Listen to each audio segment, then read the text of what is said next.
Well, I've read some Rumi, particularly. It's great poetry, it's moving, it inspires thought.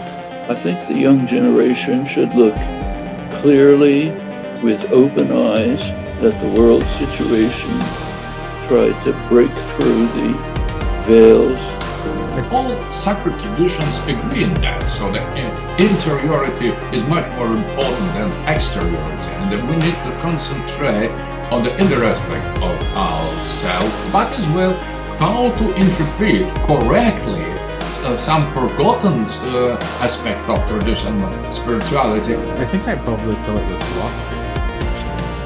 So because doing philosophy makes me feel like I'm in touch with these very large issues, the nature of good and evil, the nature of existence, and so on. So I'm getting to think about that all the time. So you give up, you burn literally all that stuff inside you that's against God or outside of God, your own human expression of selfishness and to do what's best for yourself or your family, tribe, or your nation. You give that up in pursuit of a higher goal.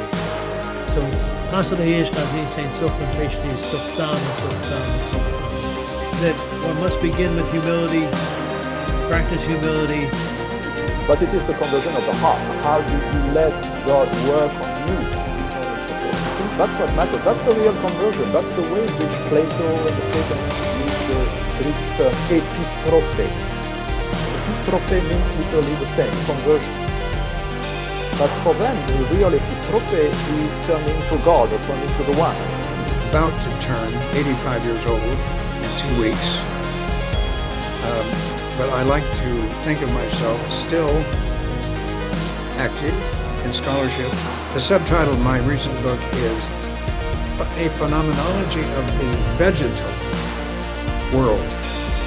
So that's just an effort to do justice to the way we experience plants, trees. اسمي كسر مارسي، أنا باحث في الدراسات الإسلامية في جامعة أكسفورد، وكتبت كتابين عن عبد الكريم الديني، واحد منهما عن فكرة نظرية الإنسان الكامل الفكر الصوفي.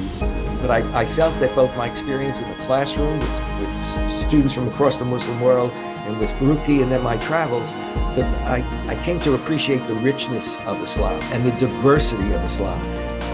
I have almost finished a translation of about 13 or 14 of the Rasail of Al-Jahid, and I will produce that also for the library.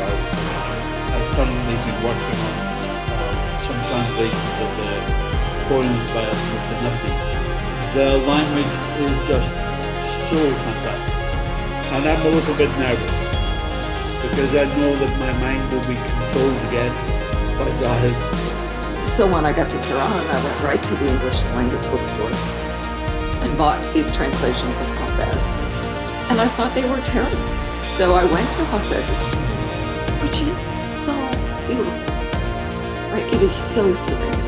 And there were the gardens and the streams and, you know, baits of his ghazals on the walls. And I thought, wow, all of these pilgrims are not here for the stuff I was reading in Tehran.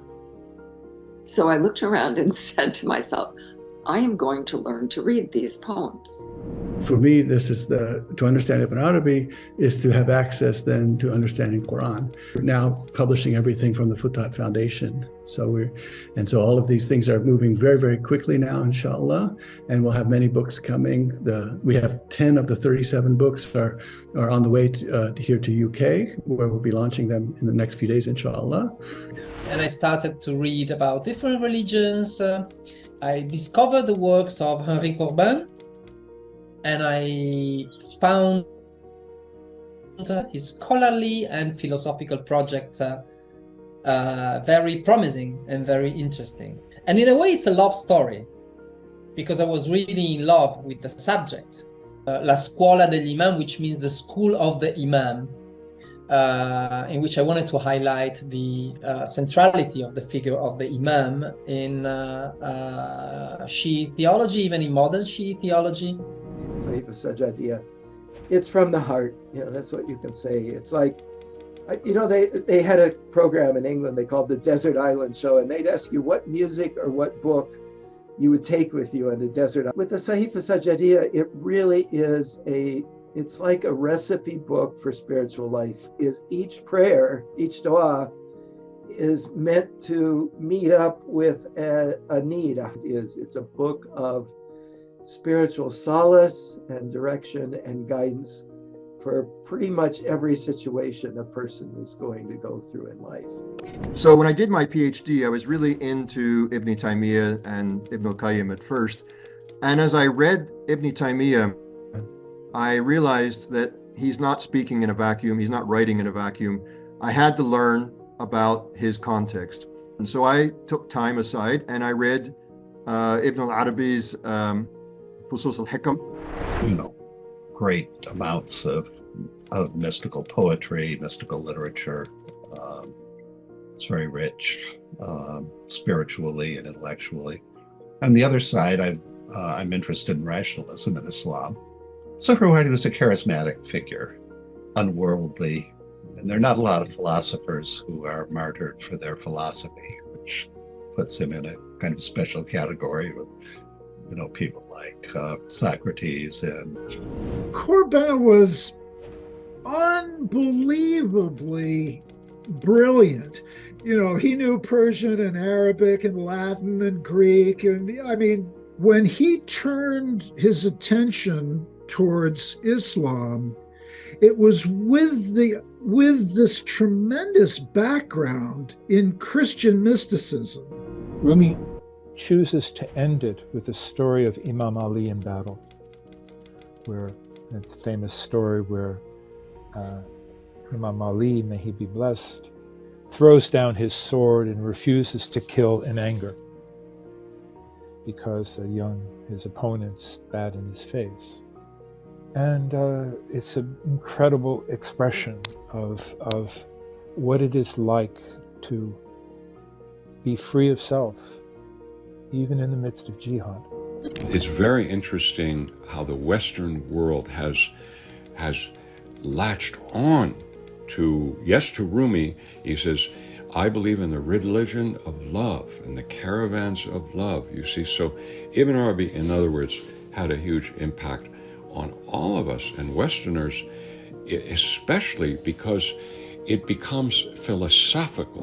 When you study Sufism, you realize what's actually missing in modern rationality, and mixing, amalgamating together in one entity the concept of law and ethics. That's why I always say there is no distinction between law and ethics in the Sharia. هر چه اشک انسان بیشتر باشه، قلب او پاکتر میشه، جلای او بیشتر میشه. از عمیق به عمیق باید چیکار کرد؟ سفر کرد. 100 بار سفر باید تا پخته شود خامی. کثرت را به عنوانی که مرآت وحدتاً می‌بیند، نه کثرت را به عنوان کثیر، وگرنه اون حجاب است. این هزار آینه نمی‌بیند، یک صورت را 1000 بار می‌بیند. فارابی و ابن سینا بامدادان خرد هستند در سنت اسلامی. میگه یه لذت مادیه، یه لذت عقلیه، یه لذت معنویه. أصل النفس اضطر أفلاطون بقى هنا يقول أن النفس أتت من عالم آخر وستعود إليه. هذا العالم أطلق عليه عالم المثل أو العالم المعقول، وإنه عالمنا هذا ما هو إلا ظل. العاشق يقول كفى بجسمي نحولا أنني رجل لولا مخاطبتي إياك لم ترني. صير الرومي طيني جوهرا من غبار شاد كونا آخر. تتعدد طرق الوصول إلى الله الحق بتعدد أنفاس الخلق، فكذلك التفاضل في المراتب عند الله والمقامات موجود. نقول بأن المؤمن بالله سبحانه وتعالى موجود في كل مكان، موجود في كل مكان، وتصوره عن الله سبحانه وتعالى يستمده من ثقافته أو من تأمله الخاص. دائما يؤكدون عليه المعرفة التي لا تنفصل عن الحب، التي الوجه الآخر لها هو الحب. أعتقد الإنسان المحب اللي عنده هذا المفهوم والارتباط الروحي ما يخلو من لحظات استيقاظ. التعارف الإيجابي مع التعارف السلبي، التعارف الإيجابي، التعارف القائم على الاحترام، التعارف القائم على إعطاء كل ذي حق حقه.